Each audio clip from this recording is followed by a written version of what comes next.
Bienvenido a la defensa del trabajo práctico número 2 de redes y comunicaciones 2025. Nuestro grupo está compuesto por Cáceres Samuel, Carabajal Enzo, Valentinus y Leandro, Soria Alejo. Los protocolos de la capa número 2, ARP o Address Resolution Protocol. Es un protocolo del nivel de enlace de datos de la capa 2 que permite encontrar la dirección física MAC correspondiente a una dirección lógica IP. Es esencial para que los dispositivos en una red se comuniquen correctamente. Cuando un dispositivo quiere enviar datos a otros pero solo conoce su IP, ARP envía una solicitud en forma de broadcast para preguntar quién tiene esa IP. Solo el equipo con esa IP responde con su dirección MAC. Esta información se guarda en una tabla ARP caché para futuras comunicaciones. Las direcciones IP tienen 32 bits, mientras que las direcciones MAC tienen 48 bits. Es decir, que tienen diferentes longitudes y pertenecen a distintos niveles de la red. Protocolo RARP, Reverse Address Resolution Protocol. Es un protocolo de la capa 2 también, que permite a un dispositivo conocer su dirección IP a partir de su dirección MAC, es decir, es lo opuesto al ARP. Se usa cuando una máquina solo conoce su dirección física MAC, como al encender un equipo sin IP configurada y necesita obtener su IP. Para eso envía una petición RARP por broadcast y un servidor RARP responde con la dirección IP correspondiente. La diferencia con ARP es que ARP conoce la IP y busca la MAC, y RARP conoce la MAC y busca la IP. Los códigos de operación de RARP usa 1 petición y 2 respuesta, y RARP usa 3 y 4. El estado actual de RARP está en desuso y fue reemplazado por protocolos más modernos como BOOTP y DHCP que ofrecen más funcionalidades. El protocolo Ethernet es un protocolo de comunicación para redes de computadoras desarrollado en los años 70 y estandarizado como IEEE 802.3. Es ampliamente utilizado en redes LAN por cable, como en casas, oficinas y empresas. Permite que varios dispositivos como computadoras, impresoras y servidores se comuniquen entre sí a través de una red local, enviando y recibiendo paquetes de datos. ¿Cómo funciona? Cada dispositivo tiene una dirección MAC única. Cuando un equipo quiere enviar datos, primero verifica que la red esté libre, envía los paquetes con la dirección MAC al destinatario. Todos los dispositivos lo reciben, pero solo el que tiene esa MAC los procesa. El receptor arma los datos recibidos y responde con una confirmación. Token Ring es un protocolo de red creado por IBM que usa un sistema de token para controlar quién puede enviar datos. Fue estandarizado por el IEEE como 802.5. Funciona de la siguiente manera. La red tiene una topología lógica en forma de anillo, aunque físicamente puede estar conectada en estrella usando una MAU Multi-Station Access Unit. Los dispositivos están conectados en forma que los datos circulan en una sola dirección. El token es un marco de datos especial de 3 bits que circula constantemente por la red. Para la transmisión de datos, el token circula entre los dispositivos. Solo el que tiene el token puede enviar esos datos. Si un dispositivo no necesita enviar, simplemente pasa el token al siguiente dispositivo. Y si necesita enviar, modifica el token, adjunta los datos a dicho token. Los datos viajan por la red hasta llegar al destinatario y una vez que termina se libera el token. Protocolo FDDI o Interfaz de Datos Distribuido por Fibra es un estándar para redes LAN de alta velocidad 10 MB por segundo, desarrollado por ANSI y también adoptado por ISO. Usa fibra óptica para transmitir datos a largas distancias, hasta por lo menos 200 kilómetros. Fue muy usado en los años 80 y 90 como columna vertebral de las grandes redes. Entre las características principales podemos destacar que usa fibra óptica, lo que reduce las interferencias y mejora la seguridad. Está basado en una arquitectura de doble anillo, donde el primer anillo transmite datos normalmente y el segundo se utiliza como respaldo si falla el primero. Transfiere datos a 100 MB por segundo y utiliza el método de token passing como token ring para controlar el acceso. Protocolo ATM o modo de transferencia asíncrono es una tecnología de red de alta velocidad desarrollada en los años 80 y muy usada desde los 90. Permite la transmisión de voz, video y datos digitales en forma eficiente y simultánea usando celdas de tamaño fijo. Entre sus características principales tenemos la velocidad alta y baja latencia, ideal para aplicaciones en tiempo real, transfiere datos en celdas fijas de 53 bytes, donde 5 de estos es la cabecera, información de control, y 48 bytes son los datos útiles. Las celdas viajan por la red con rapidez y precisión. Es una tecnología orientada a la conexión que se debe establecer una conexión antes de enviar datos. Las aplicaciones de este protocolo tenemos las telecomunicaciones para la transmisión conjunta de voz, videos y datos, de redes WAN, ideal para hacer una red troncal de alto rendimiento, y radiodifusión gracias a su transmisión en tiempo real. Protocolo de HCL o High Level Data Link Control es un protocolo de nivel de enlace en la capa 2 del modelo óseo orientado a bits que se utiliza para la transmisión de datos en redes de computadoras y proporciona detección y corrección de errores entre dos dispositivos, es decir, enlace de punto a punto o multipunto. Es uno de los protocolos de enlace más comunes y está estandarizado por la ISO 13239. Entre sus funciones principales podemos destacar iniciar y terminar un enlace, controlar la correcta transmisión de datos, detectar y corregir errores usando CRC y el control de flujo. La estructura de la trama de HDLC: tenemos la flag o bandera que delimita el inicio y el fin de la trama, la dirección que indica a quién se envía y quién recibe, el control que indica el tipo de trama, información, datos que se transmiten solo en ciertas tramas, y el FCS o SBT, verificación de errores, y ahí es donde se utiliza el CRC de 16 o 32 bits. Entre los tipos de tramas que habíamos mencionado anteriormente tenemos la trama de información que transmite datos con números de secuencia, la trama S o de superposición que es el control de flujo y errores, y la trama U o no enumeradas, control general, inicialización, desconexión, etc. Protocolo CDP o protocolo de descubrimiento de Cisco es un protocolo propietario de la capa 2 utilizado por dispositivos Cisco para detectar y compartir información sobre dispositivos directamente conectados. CDP proporciona detalles como versiones del sistema operativo, direcciones IP, nombres de dispositivos y puertos. Funciona enviando mensajes periódicos a una dirección de multidifusión, lo que permite a los dispositivos detectar y actualizar la información de dispositivos vecinos. Existen dos tipos de este protocolo. Tenemos el CDP-B1 que recopila detalles básicos de los dispositivos conectados, y el B2 ofrece funciones avanzadas como el rastreo de identificaciones de VLAN y estados no coincidentes entre dispositivos. Entre sus características más importantes que tenemos la exclusividad que es para solo dispositivos Cisco, mensajes periódicos con información detallada, fácil configuración y diagnóstico de la red, y por último la identificación de problemas de conectividad y seguridad.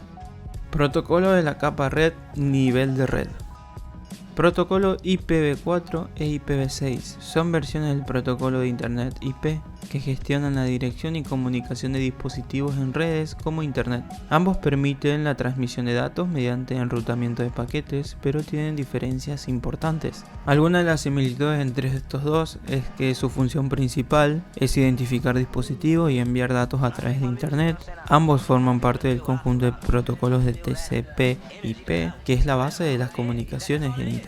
Son protocolos sin conexión que dividen los datos en paquetes para ser enviados por diferentes rutas y luego resamblados en el dispositivo receptor. Las diferencias entre estos dos tenemos es que IPv4 usa direcciones de 32 bits, una capacidad de aproximadamente 4.3 mil millones de direcciones, se agota por el crecimiento de dispositivos, y los tipos de comunicación tenemos monodifusión, multidifusión y difusión, o también podemos decirle unicast, broadcast o multicast. Y en cuanto a IPv6 tenemos que usa direcciones de 128 bits, una capacidad de 340 unisillones de direcciones, espacio de direcciones vitalmente inagotable, y tipos de comunicación que permiten la monodifusión, multidifusión, difusión por proximidad, o podemos decirle como unicast, multicast y anycast. El protocolo X.25 es un estándar del I2T que define cómo se transmiten los datos en redes mediante conmutación de paquetes, abarcando tres capas del modelo OSI: la física,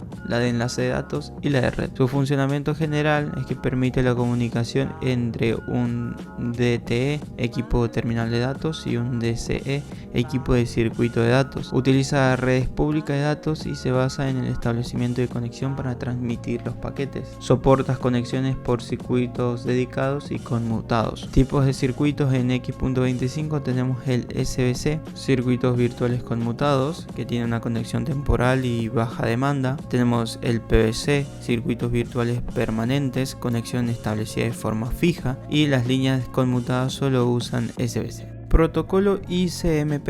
El protocolo de mensajes de control de Internet es un conjunto de reglas de comunicación que los dispositivos utilizan para comunicar errores de transmisión de datos en una red. En un intercambio de mensaje entre el emisor y el receptor pueden producirse algunos errores inesperados. En tales casos, el receptor utiliza ICMP para informar al remitente de un mensaje de error y solicitar que reenvíe el mensaje.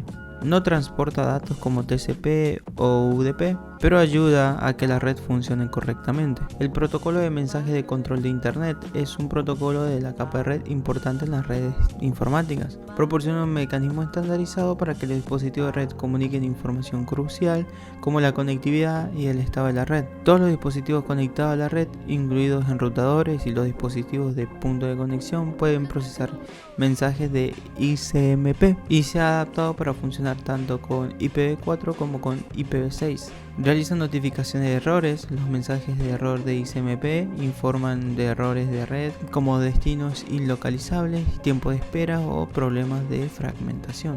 Protocolo IGMP es un protocolo de la capa de red que permite que varios dispositivos en una red compartan una dirección IP de multidifusión para recibir los mismos datos al mismo tiempo. Solo funciona para IPv4. Con multidifusión me refiero a que es una forma de enviar datos a varios dispositivos al mismo tiempo usando una sola IP compartida. Por ejemplo, enviar un video en vivo a varios usuarios sin tener que enviarlo una vez por cada usuario. Entre los detalles técnicos, IGMP se encapsula directamente sobre IP y no usa TCP ni UDP. Es fundamental para aplicaciones de streaming, juegos online y videoconferencias donde se transmite a muchos a la vez. NetView es una versión mejorada de NetBIOS desarrollada por IBM en 1985 y es usada para la comunicación entre computadoras dentro de redes LAN, ya sean pequeñas o medianas, de 20 a 200 dispositivos, y es un protocolo eficiente y rápido. Entre sus características podemos destacar que es rápido y eficiente en estas redes locales LAN, no es ruteable, lo que significa que no funciona bien en redes grandes como WAN, puede trabajar con o sin conexión, tiene una cabecera pequeña ideal para computadoras antiguas de recursos limitados y opera sobre la capa 3 y 4 del modelo OSI, ya sea de red y transporte. NetView se utiliza para redes LAN y TCP para redes WAN, y así se aprovecha mejor su velocidad local sin perder la conectividad externa.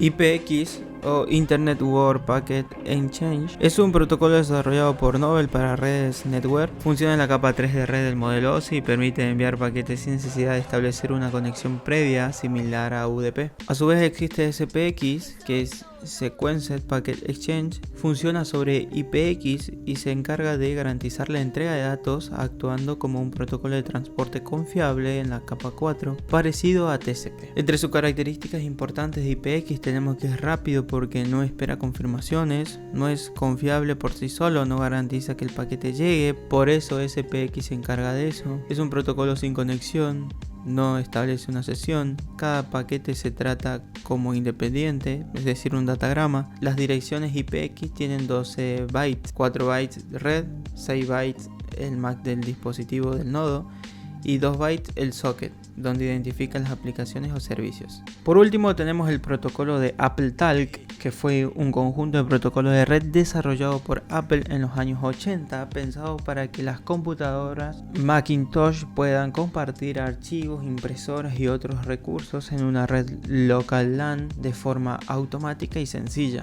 Entre sus características principales que los dispositivos obtenían la dirección de red sin intervención del usuario, tenían un descubrimiento automático de servicios como impresoras gracias al protocolo NBP, podía usarse sobre diferentes redes físicas como Ethernet o Token Ring, transparente al usuario, es decir que todo funcionaba por detrás sin necesidad de configuraciones complejas, y este ha tenido dos versiones: la fase 1 solo para redes locales pequeñas hasta 135 dispositivos por segmento sin enrutamiento, y la fase 2 para redes más grandes de 256 dispositivos por segmento con enrutamiento por dichos segmentos. Fue muy usado en los años 80 y 90, pero con la llegada del Mac OS X fue reemplazado por TCP, que se convirtió en un estándar moderno.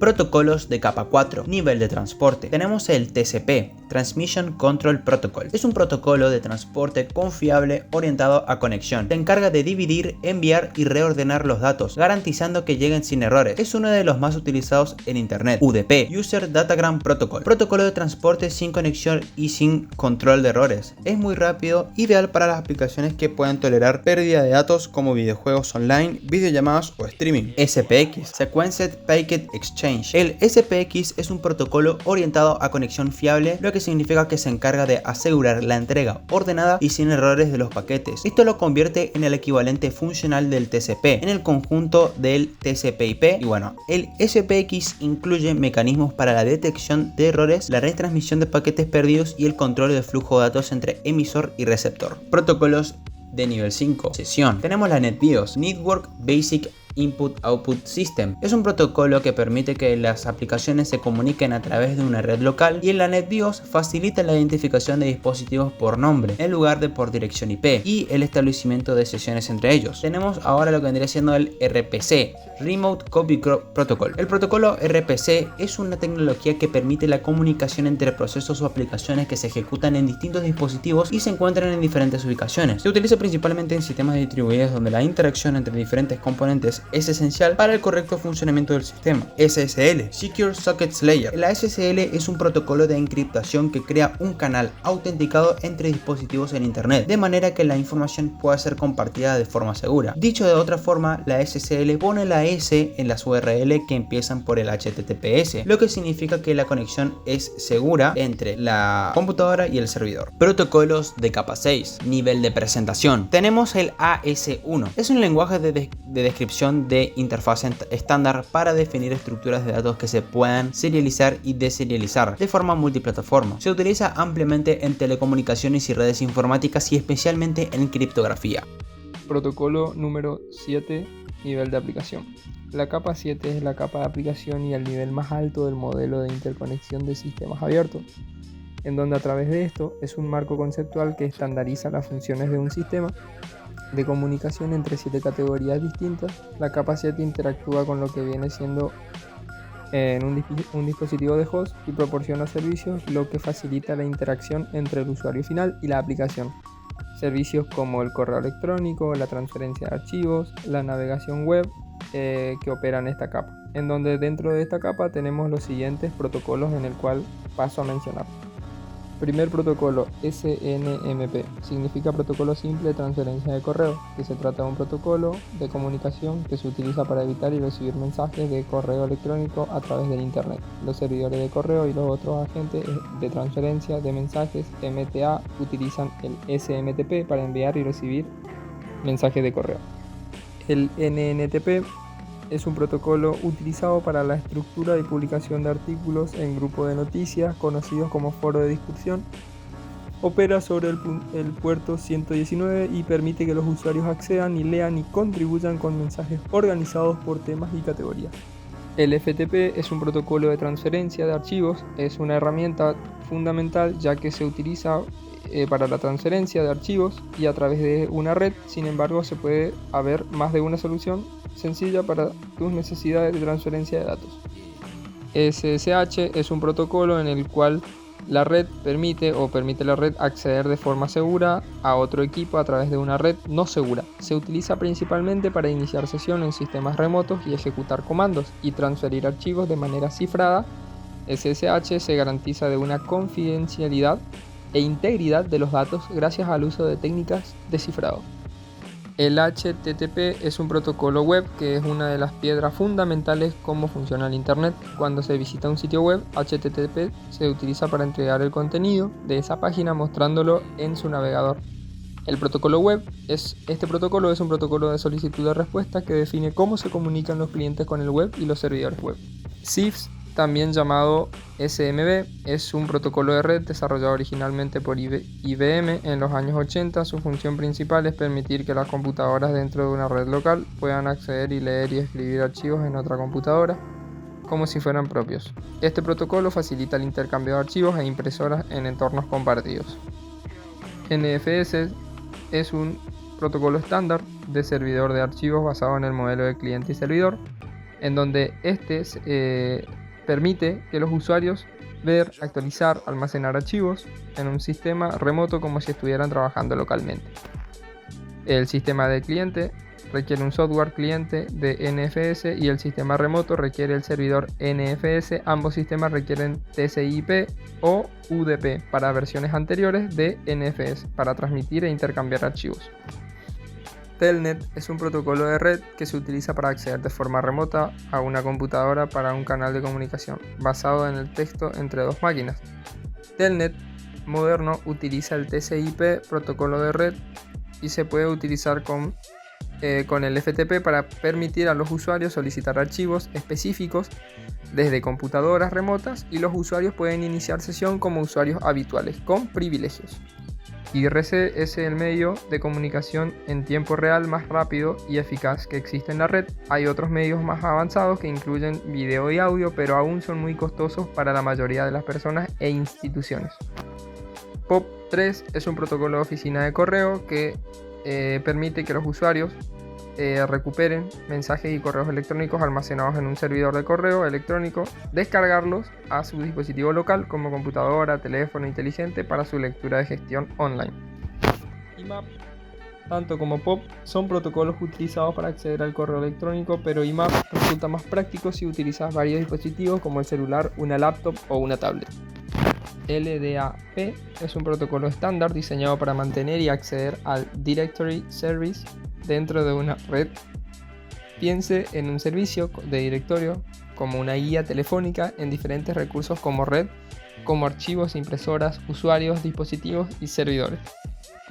WISE es un sistema de búsqueda de información distribuida desarrollado a finales de los años 80 que permitía a los usuarios, o permite en este caso, buscar documentos en base de datos ubicadas en diferentes servidores mediante consultas en lenguaje natural. Utilizaba una arquitectura cliente-servidor que se basaba en el protocolo ANSI Z39,50, facilitando su recuperación de información en redes amplias como el Internet.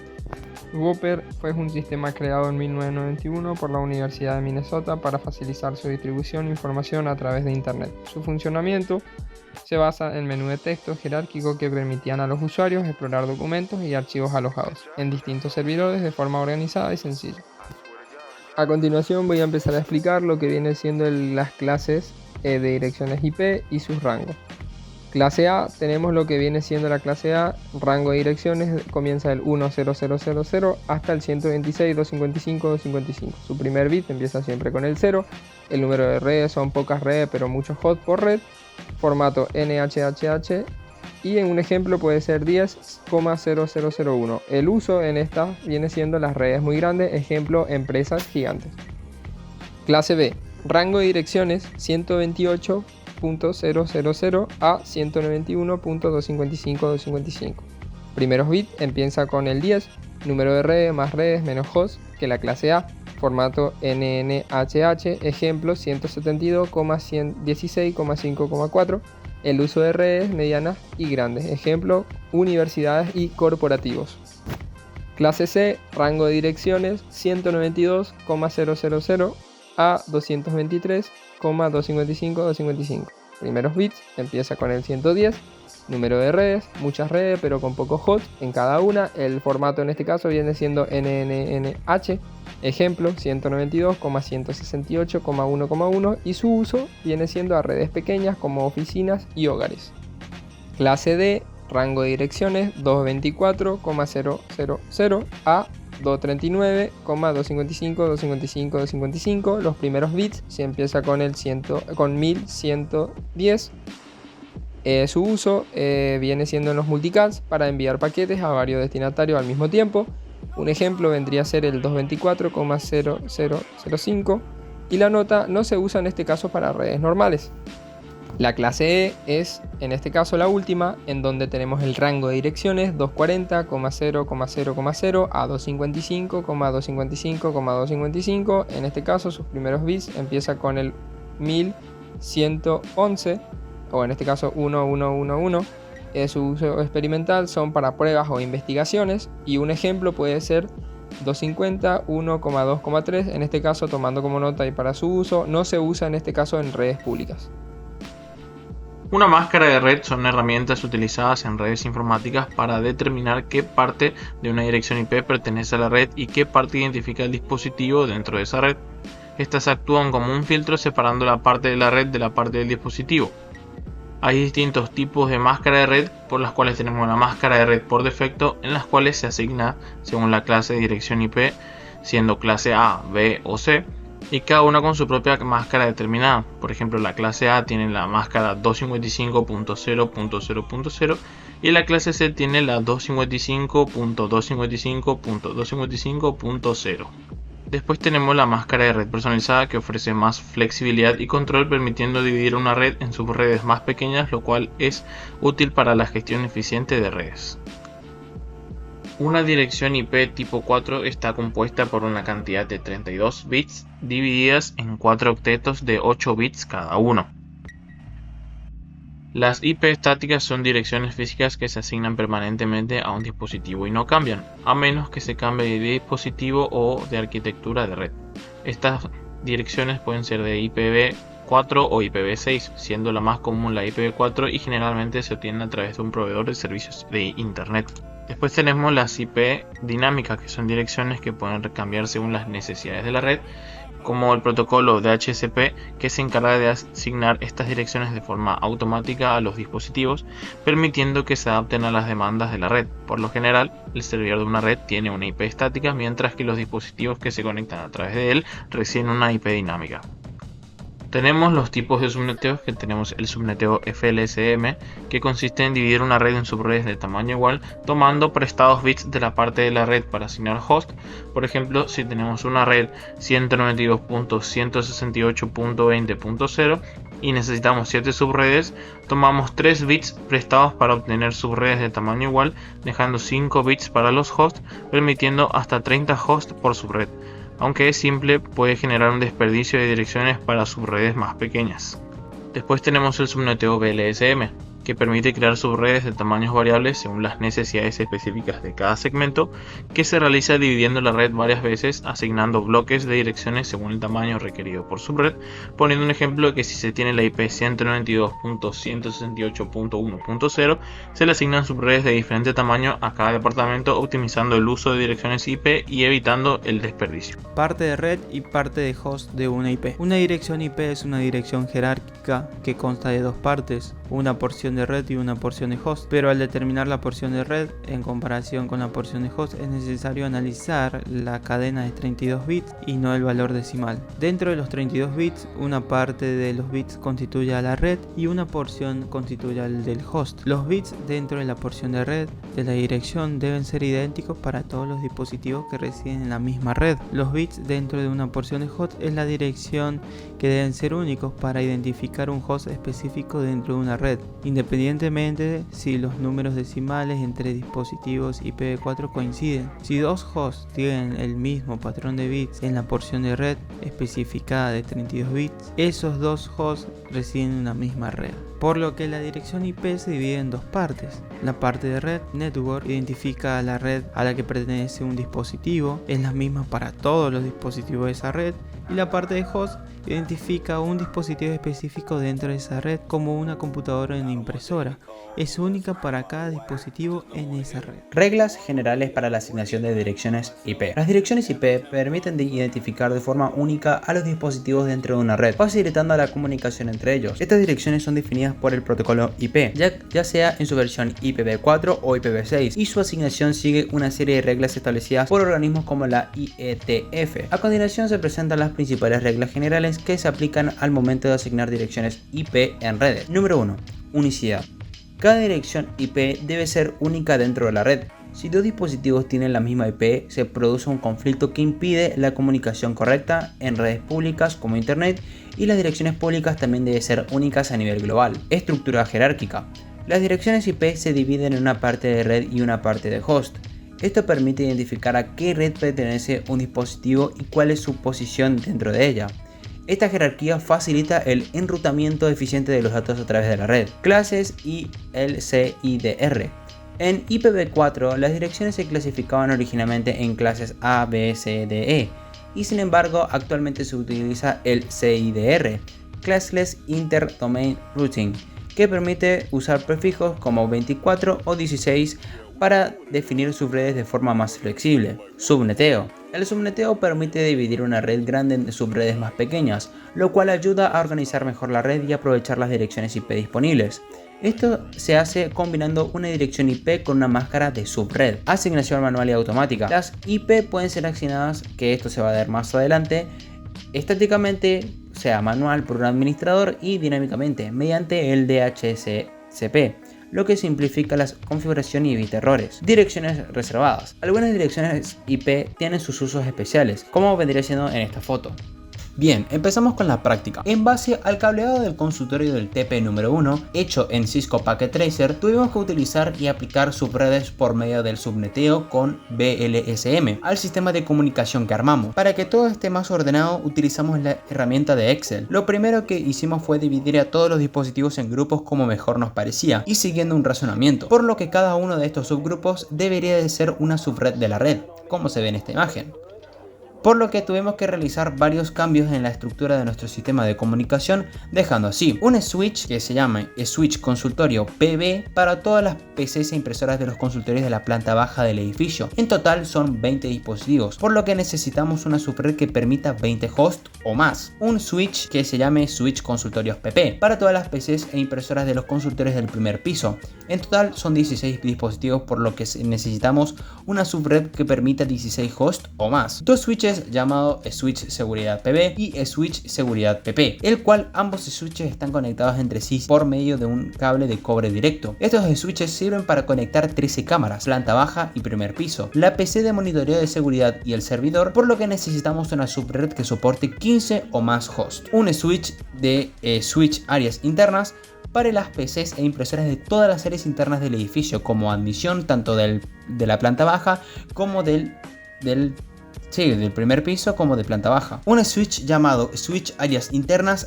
para las PCs e impresoras de todas las áreas internas del edificio, como admisión tanto del primer piso como de la planta baja, administración, archivo y sala de informática. En total hay 15 dispositivos, por lo que necesitamos una subred que permita 15 o más hosts. De esta manera identificamos 4 subredes que debemos de calcular para poder subnetear nuestra red de policonsultorio. La primera subred vendría siendo el consultorio de la planta baja, la segunda es el consultorio del primer piso, la tercera es seguridad y por último áreas internas. Nuestra IP utilizada es la 192.168.0.0 y es una red de tipo C, en la cual nosotros identificamos la máscara de red por defecto, viniendo a ser la 255.255.255.0, en la cual nosotros a continuación haremos el cálculo para conseguir la cantidad de hosts que vamos a necesitar a través de la fórmula de 2 elevado a la m menos 2. Por lo que nos guiamos de la siguiente tabla de las potencias de 2 elevado a la 0 hasta 2 elevado a la 7 para calcular la cantidad de hosts que vamos a necesitar por nuestras 4 subredes, que vendrían a ser la subred de consultorios de planta baja, la subred de consultorios del primer piso, la subred de seguridad y la subred de áreas internas. Siendo en el caso de consultorios de planta baja, necesitaremos una subred para 20 hosts o más, por lo que según nuestra tabla la potencia de 2 elevado a la 5, que es igual a 32, cumple con los requisitos de nuestra fórmula, haciendo que 2 elevado a la 5 sea 32 menos 2, 30 hosts sean mayor que 20, que son las que necesita este consultorio. Lo que nos indica que el 5 de esta potencia es la cantidad de bits que debemos dejar apagados en el último octeto de nuestra nueva máscara de subred, por lo que del último octeto activamos 3 bits dejando así apagados 5. Para las otras subredes nosotros necesitaremos una cantidad de 15 hosts o más, por lo que según nuestra tabla, utilizando la misma potencia de 2 elevado a la 5, que es 32, sigue cumpliendo con los mismos requisitos previamente dados, los cuales nos indica que también debemos dejar 5 bits apagados y 3 que vendrían a ser los bits que deberíamos dejar activados en la máscara de subred de cada uno. Siendo así que en las nuevas máscaras de red que obtenemos para cada una de estas subredes vendría a ser la 255.255.255.224. Ya que entre ellas no varían mucho el último octeto porque cada subred requiere de pocos hosts y a su vez tienen similares cantidades de hosts, por eso utilizamos siempre la potencia de 2 elevado a la 5. Ahora nos toca calcular el salto de red entre cada subred de nuestras redes. Este salto de red depende del cálculo de resta que se realiza entre la constante 256 y el valor del último octeto de nuestra nueva máscara de subred, que en este caso todas nos han dado 224 en el último octeto, entonces entre cada subred habrá un salto de 32. Para luego pasar así a hacer la tabla con las cantidades de hosts solicitados, los hosts encontrados, la máscara de red de cada uno y la primera y la última IP utilizable y la dirección del broadcast de cada una. Ya teniendo todas las subredes necesarias, toca pasar a aplicarlas dentro de nuestro modelo del Cisco Packet Tracer. Para realizar la división de subredes dentro de nuestra red del consultorio, hacemos uso de un router, en este caso un router PT, al que lo llamamos router subredes. Para configurarlo, lo apagamos y le agregamos 5 módulos de PT Router NM1CFE, que son 4 para cada subred, que se conectarán por medio de sus respectivos switches mediante cables de cobre directo y uno para la conexión con el módem. En el apartado de config dentro del router configuramos cada fast Ethernet para cada subred. En el fast Ethernet 0/0, que es para la subred de consultorio planta baja, lo encendemos y colocamos el primer IP utilizable en IPv4 address, en este caso 192.168.0.1 y su máscara de subred 255.255.255.224. El switch de consultorios planta baja se conecta al router por medio de un cable de cobre directo al puerto del router Fast Ethernet 0/0. El Fast Ethernet 1/0 para la subred de consultorio primer piso, lo encendemos y también colocamos la primera IP utilizable en el IP address, en este caso es 192.168.0.33 y su máscara de subred que es 255.255.255.224. El switch se conecta al router por medio de un cable de cobre directo al puerto del router Fast Ethernet 1/0. El Fast Ethernet 2/0 para su red de seguridad lo encendemos y colocamos la primera IP utilizable en IP address, que en este caso es 192.168.0.65 y su máscara de subred que es 255.255.255.224. El switch de seguridad primer piso se conecta con el router por medio de un cable de cobre directo al puerto del router Fast Ethernet 2/0. En el caso del Fast Ethernet 3/0, que es para la subred de áreas internas, lo encendemos y también colocamos su primera IP utilizable, que es la terminada en 0.97. y su máscara de subred, que también es igual a las anteriores. El switch de áreas internas se conecta directo al router por medio de un cable de cobre directo al puerto Fast Ethernet 3/0 del mismo router. Con todo esto ya tenemos las subredes creadas y seleccionadas para cada área y dispositivo del consultorio. Los cables rojos en planta baja representan la subred de consultorio planta baja. Los cables rojos en primer piso representan la subred de consultorio primer piso. Los cables violetas representan a la subred de áreas internas, tanto en primer piso como en planta baja. Los cables naranjas representan a subred de seguridad, tanto en primer piso como en planta baja. Y los cables celestes representan la conexión de los switches con el módulo en especial en el router. La asignación de IP a cada dispositivo según su subred. La subred de consultorios planta baja, a todos los dispositivos le colocamos en el default gateway al primer IP utilizable de la subred. En este caso era la 192.168.0.1. Al primer dispositivo en Fast Ethernet 0 le ponemos en el IPv4 address la segunda IP utilizable de nuestra subred. En este caso es la 0.2 y su respectiva máscara también, que era la .224, y así sucesivamente con los demás de esa misma subred. En el caso de los consultorios, a los dispositivos en el apartado de Default Gateway le ingresamos la primera IP utilizable de de esa subred. Como estamos hablando del consultorio de primer piso, le colocamos 192.168.0.33 y al dispositivo al que estamos configurando dentro de Fast Ethernet 0 le colocamos la segunda IP utilizable de nuestra subred, que en este caso es la 0.34 y su respectiva máscara .224, y así sucesivamente con los demás dispositivos que se encuentran en esta subred de consultorios primer piso. En el caso de la subred de seguridad, también a todos los dispositivos dentro del default gateway le ingresamos la primera IP utilizable de esa subred, que en este caso es la 192.168.0.65. Al primer dispositivo dentro del Fast Ethernet 0 le ingresamos la segunda IP utilizable, que en este caso es la 0.66, su respectiva máscara la .224, y así sucesivamente. Con el paso de los siguientes dispositivos se va aumentando la IP. Para la subred de las áreas internas, todos los dispositivos también le colocamos el default gateway con la primera IP utilizable de la subred, en este caso la 192.168.0.97, y al primer dispositivo le colocamos la IP de la 0.98 en adelante y su respectiva máscara la .224, y así sucesivamente con los demás dispositivos. En el caso de la subred de seguridad, como tenemos el servidor dentro de esta subred, debemos configurarlo para que las cámaras funcionen. La IP del servidor es la 192.168.0.66. Esta IP es importante ya que debemos colocar esta IP a cada una de las cámaras para configurarlas y hacer que funcione desde la sección de IO server. Entonces, en el remote del server, en la parte de server address, colocamos dicha IP de 192.168.0.66 con el usuario y el password admin en cada uno de los dispositivos. Todo este proceso debemos repetirlo con cada una de las cámaras para poder conectar a la red. Luego ingresamos al servidor. Desde la PC de monitoreo que se encuentra en esta subred se podrá ver a cada una de las cámaras a través del IoT Monitor. Con el propósito de que esta subred contenga todas las cámaras y sea accesible solo por los dispositivos de la misma subred, debemos prohibir el acceso a otros dispositivos que no estén en la misma. Lo hacemos desde el CLI del router ingresando los siguientes comandos como router enable, router config terminal, a través del access list, permitir cuáles hosts sí pueden ingresar, y también a través del access list 1 de Niani, luego el access group 1 out y el exit.